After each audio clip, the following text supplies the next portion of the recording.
Students अज आप highway engineering का part second study करांगे जिस दे विच आपां देख रहे सी आपां पढ़िया सीगा इंपोर्टेंस ऑफ ट्रांसपोर्टेशन इंजीनियरिंग। अगे आपां पढ़िया सीगा functions of different communities which improve the way and transportation engineering. तो अगे अपना टॉपिक है क्लासीफिकेशनस ऑफ रोड्स। रोड्स नूं आपां किवें क्लासीफाई करते हैं, डिफरेंट टाइप्स ऑफ रोड्स ने उन्होंने आपां किवें क्लासीफाई करते हैं। हाँ जी, Indian roads are classified as uh rural, non urban road and urban roads. हाँ जी, इंडियन रोड्स नूं आपां दो टाइप्स दे नाल क्लासीफाई करते हैं, urban roads and non urban roads which is also called uh rural roads. हाँ जी, rural roads are also further classified as national highway, state highway, expressway, national highway, state highway, village roads etcetera. हाँ जी, पहला आप देखते हैं non rural roads, non urban roads which is also called rural roads. The roads which is located in the non urban areas. वो रोड्स जो non urban area के नाल कनैक्ट करते हैं उन्होंने मतलब सपोज करो वो रोड्स जो नॉन अर्बन एरियाज कनैक्ट करते हैं सिटीज़ या टाउन के नाल, उसनों आप रूरल रोड्स या नॉन अर्बन रोड्स बोलते हैं। हाँ जी, ये 4 टाइप्स के होंगे हैं, national highway, state highway, district roads and rural roads. National highway the roads which are primary roads, these roads are the primary roads of the country. हाँ जी, ये रोड्स की ने प्राइमरी रोड्स ने कंट्री दियाँ जो कि ने आपां नूं कनैक्ट करदियां ने major cities and industrial centres नाल। जो मेजर सिटीज़ दे विच जो रोड्स चलदियां ने, हाँ जी, जो कनैक्ट करदियां ने मेजर सिटीज़ नूं, उन्हां नूं की बोलदे आपां नेशनल हाईवेज़। हाँ जी, their development and maintenance is a responsibility of the centre government. हाँ जी, इन्हां दी रिस्पोंसिबिलिटी किस कोल है, डिवेलपमेंट या मेनटेनेंस दी सेंटर गौरमेंट कोल। सैकेंड है state highway, these roads links all important centre of the industries. हाँ जी, ये इंपोर्टेंट ये स्टेट हाईवे है जो स्टेट्स के विच जो रोड चलदियां ने, स्टेट दी रोड्स ने जो स्टेट नूं, स्टेट दी हाईवेज़ नूं स्टेट दे सिटीज़ दे नाल कनैक्ट करदी है, उन्होंने की बोलते हैं आप स्टेट्स हाईवे। ठीक है जी, इन्हां नूं कौन मेनटेन करता है, स्टेट गौरमेंट। ठीक है जी, अगे आ गया national district roads, these roads connect different part of districts. हाँ जी, डिस्ट्रिक्ट रोड मतलब अपन डिस्ट्रिक्ट तो ही पता लग गया, जो डिस्ट्रिक्ट्स नूं आपस दे विच कनैक्ट करती है उन्होंने की बोलते हैं डिस्ट्रिक्ट रोड्स। रूरल रोड्स मतलब जो विलेज नूं, दीज रोड्स कनैक्ट विलेजिज, जो विलेजिज नूं कनैक्ट करती है, एक विलेज दूसरे विलेज नूं कनैक्ट करता है, उसनूं की बोलते हैं विलेज रोड्स। हाँ जी, दीज आर 2 टाइप्स, 2 टाइप्स की होंगी है, मैटल्ड जिसनों पक्का रोड भी कहते हैं, नॉन मैटल्स जिसनों कच्चा रोड भी कहते हैं।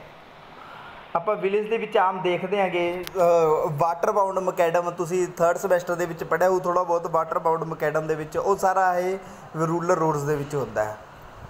हाँ जी, अगे आ गया सीगा नॉन अर्बन दियाँ, हुण आ गया क्लासीफिकेशनस अर्बन रोड्स दियाँ। There are 5 classifications of urban roads, expressway, arterial streets या arterial roads, sub arterial roads, collector roads ते लोकल रोड्स। हाँ जी, पहला एक्सप्रैसवे आपने पहला भी सुनिया हो, एक्सप्रैसवे की होंदा है जो कि अपनियां हुण traffic engineer, highway engineer, transportation engineering इन्नी ज़्यादा इंप्रूव करती, हुण अपनियां रोड्स बहुत ज़्यादा ही डिवेलप करदियां, बहुत ज़्यादा इंप्रूवमेंट आ गई अपनी रोडवेज़ दे विच। तो उसदे नाल की है, हुण अपनी जो ट्रांसपोर्टेशन है वो बहुत ही स्पीडी ते ईजली वे दे नाल अपनी ट्रांसपोर्ट हुण मूव हो रहा है। एक्सप्रैस दे विच अपना ट्रांसपोर्ट स्पीडी भी है एंड हैवी ट्रैफिक है, जो कि हैवी ट्रैफिक्स ने वो भी express way they which move करते हैं। इस दे विच पैडिस्ट्रीयन नोट अलाउड। पैडिस्ट्रीयन की होंदा है, तुसी देखिया होगा जैबरा क्रॉसिंग देखी है ना, एक ब्लैक होंदा, एक वाइट अपना पट्टी बनी होंदी हैगी, ਜਿਸ ਦੇ ਵਿੱਚ ਕੀ ਹੁੰਦਾ ਹੈ, ਉਹ ਸਾਈਨ ਕਿਸ ਦਾ ਹੁੰਦਾ ਹੈ ਵੀ ਤੁਸੀਂ ਇਸ 'ਤੇ ਵਾਕ ਕਰ ਸਕਦੇ ਹੋਗੇ। ਐਕਸਪ੍ਰੈਸ ਵੇ ਦੇ ਵਿੱਚ ਆਪਾਂ ਵਾਕ ਨਹੀਂ ਕਰ ਸਕਦੇ, ਪੈਡਿਸਟਰੀਅਨ ਵੇ ਨੋਟ ਅਲਾਊਡ ਹੁੰਦਾ ਇਸ ਦੇ ਵਿੱਚ। ਇਟ ਕਨੈਕਟ ਮੇਨ ਮਾਰਕੀਟਸ ਜਾਂ ਇੰਪੋਰਟੈਂਟ ਪਲੇਸ ਦੇ ਵਿੱਚ, ਇਹ ਕੀ ਹੈ, ਕਨੈਕਟ ਹੈ ਮੇਨ ਮਾਰਕੀਟਸ ਜਾਂ ਇੰਪੋਰਟੈਂਟ ਪਲੇਸ ਨੂੰ ਕਨੈਕਟ ਕਰਦਾ ਹੈ।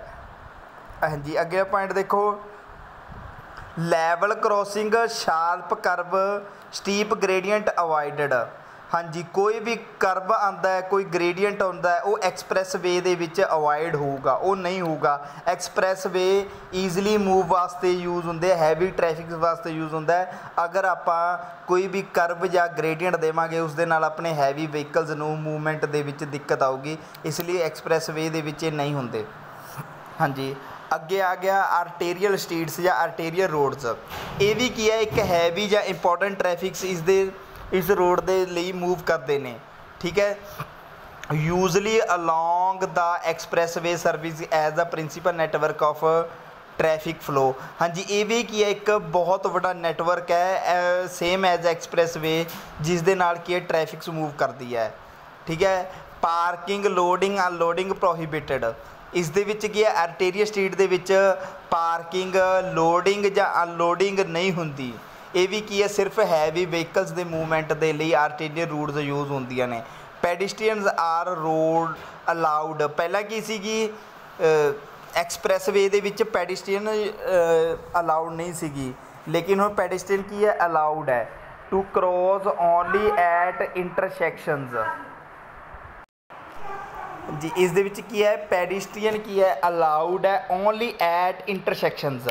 ਇੰਟਰਸੈਕਸ਼ਨਸ ਕੀ ਹੁੰਦਾ, ਤੁਸੀਂ ਰੋਟਰੀ ਇੰਟਰਸੈਕਸ਼ਨਸ ਦੇਖਿਆ ਹੋਊਗਾ, ਜਿਸ ਨੂੰ ਆਪਾਂ ਪੰਜਾਬੀ 'ਚ ਚੁਰਾਹਾ ਕਹਿੰਦੇ ਹੈਗੇ। ਹਾਂਜੀ, ਸਿਰਫ ਪੈਡਿਸਟਰੀਅਨ ਉਸ ਰੋਟਰੀ ਇੰਟਰਸੈਕਸ਼ਨ ਦੇ ਲਈ ਹੀ ਅਲਾਊਡ ਹੈ। ਹਾਂਜੀ, ਅੱਗੇ ਆ ਗਿਆ ਸਬ ਆਰਟੇਰੀਅਲ ਸਟਰੀਟਸ, ਲੈਸ ਟ੍ਰੈਫਿਕ ਦੈਨ। ਇਸ ਦੇ ਲਈ ਇਸ ਦੇ ਵਿੱਚ ਕੀ ਹੁੰਦਾ ਹੈ, ਆਰਟੇਰੀਅਲ ਸਟਰੀਟ ਦੇ ਨਾਲੋਂ ਘੱਟ ਟ੍ਰੈਫਿਕ ਹੁੰਦਾ ਹੈਗਾ। ਇਸ ਦੇ ਵਿੱਚ ਪੈਡਿਸਟਰੀਅਨ ਅਲਾਊਡ ਹੁੰਦਾ to cross only at, same as arterial street ਦੇ ਵਿੱਚ। ਸਬ ਆਰਟੇਰੀਅਲ ਸਟਰੀਟ ਦੇ ਵਿੱਚ ਪੈਡਿਸਟਰੀਅਨ ਓਨਲੀ ਐਟ ਇੰਟਰਸੈਕਸ਼ਨ ਦੇ ਲਈ ਹੁੰਦਾ ਹੈਗਾ। Parking, loading, unloading usually restricted and controlled. ਹਾਂਜੀ, ਇਸ ਦੇ ਵਿੱਚ ਵੀ ਕੀ ਹੈ, ਪਾਰਕਿੰਗ ਜਾਂ ਲੋਡਿੰਗ ਅਨਲੋਡਿੰਗ ਨਹੀਂ ਹੁੰਦੀ। Collector streets meant for collecting the traffic from local streets to arterial streets. ਇਹ ਕੀ ਕਰਦਾ, ਇੱਕ ਪਾਥ ਹੈ ਜੋ ਕਿ ਲੋਕਲ ਸਟਰੀਟਸ ਨੂੰ ਆਰਟੇਰੀਅਲ ਸਟਰੀਟਸ ਦੇ ਲਈ ਕਲੈਕਟ ਕਰਦਾ ਟ੍ਰੈਫਿਕ ਨੂੰ। ਸਪੋਜ਼ ਕਰੋ ਆਪਣਾ ਕੋਈ ਵਹੀਕਲ ਲੋਕਲ ਸਟਰੀਟ 'ਤੇ ਜਾ ਰਿਹਾ ਹੈਗਾ, ਆਪਣੇ ਸਿਟੀ ਦੇ ਲਈ ਜਾ ਰਿਹਾ ਹੈ, ਉਸ ਨੂੰ ਆਰਟੇਰੀਅਲ ਸਟਰੀਟ ਦੇ ਲਈ, ਉਸ ਨੂੰ ਆਸਟ੍ਰੇਲੀਆ ਸਟਰੀਟ ਦੇ ਵਿੱਚ ਜਾਣ ਲਈ ਇਹ ਕੀ ਹੈ, ਇੱਕ ਪੈਸੇਜ, ਇੱਕ ਮੀਨ ਦਾ ਕੰਮ ਕਰਦਾ passage collector streets. Full access allowed from properties alongside, few parking restrictions expect for peak hours. ਇਸ ਦੇ ਵਿੱਚ ਕੀ ਹੈ, ਫਿਊ ਪਾਰਕਿੰਗ ਰਿਸਟ੍ਰਿਕਸ਼ਨ ਹੈਗੀ, ਕੁਛ ਕੁ ਪਾਰਕਿੰਗਸ ਨੇ ਜੋ ਰਿਸਟ੍ਰਿਕਟ ਨੇ, ਬਾਕੀ ਆਪਾਂ ਪਾਰਕਿੰਗ ਕਰ ਸਕਦੇ ਹਾਂ। ਰਿਸਟ੍ਰਿਕਸ਼ਨ ਕਦੋਂ ਹੈ, ਜਦੋਂ ਕਿ ਆਪਣਾ ਟ੍ਰੈਫਿਕ ਜ਼ਿਆਦਾ ਹੋਵੇ। Situated in residential, commercial and industrial areas. ਇਹ ਕਿੱਥੇ ਕਿੱਥੇ ਹੁੰਦੇ ਕਮਰਸ਼ੀਅਲ ਸਟਰੀਟਸ, ਰੈਜ਼ੀਡੈਂਸ਼ੀਅਲ ਦੇ ਵਿੱਚ, ਕਮਰਸ਼ੀਅਲ ਜਾਂ ਇੰਡਸਟਰੀਅਲ ਏਰੀਆ ਸਾਰੇ ਕਿਤੇ। ਲੋਕਲ ਸਟਰੀਟ ਸਮਝੀਏ, ਲਾਸਟ ਕੀ ਆਪਣਾ local streets only access from residential, business and other properties. Local streets ਜੋ ਆਪਣੀ ਸਿਟੀਜ਼ ਦੀਆਂ ਲੋਕਲ ਸਟਰੀਟਸ ਹੁੰਦੀਆਂ ਨੇ, ਜਿੱਥੇ ਆਪਾਂ ਰਹਿ ਰਹੇ ਹਾਂਗੇ ਰੈਜ਼ੀਡੈਂਸ਼ੀਅਲ ਏਰੀਆ 'ਚ, do not carry large volume of traffic. ਇੱਥੇ ਕੀ ਹੈ, ਲਾਰਜ ਵੋਲੀਊਮ ਟ੍ਰੈਫਿਕ ਨਹੀਂ ਹੁੰਦਾ, ਇਸ ਦੇ ਵਿੱਚ ਸਿਰਫ ਆਪਣੇ ਵਹੀਕਲਸ ਜਾਂ ਸਮੋਲ ਕਾਰਸ ਵਗੈਰਾ ਹੀ ਟਰੈਵਲ ਕਰਦੀਆਂ ਨੇ। Restricted parking and pedestrian allowed. ਇਸ ਦੇ ਵਿੱਚ ਕੀ ਹੈ, ਅਨਰਿਸਟ੍ਰਿਕਸ਼ਨ ਪਾਰਕਿੰਗ ਹੈ, ਪਾਰਕਿੰਗ ਕਰ ਸਕਦੇ ਹੋ ਆਪਾਂ ਆਪਣੇ ਵਹੀਕਲਸ ਦੀ। ਐਂਡ ਪੈਡਿਸਟਰੀਅਨ ਵੀ ਕ੍ਰੋਸ ਪੈਡਿਸਟਰੀਅਨ ਵੀ ਅਲਾਊਡ ਹੈ। Thank you.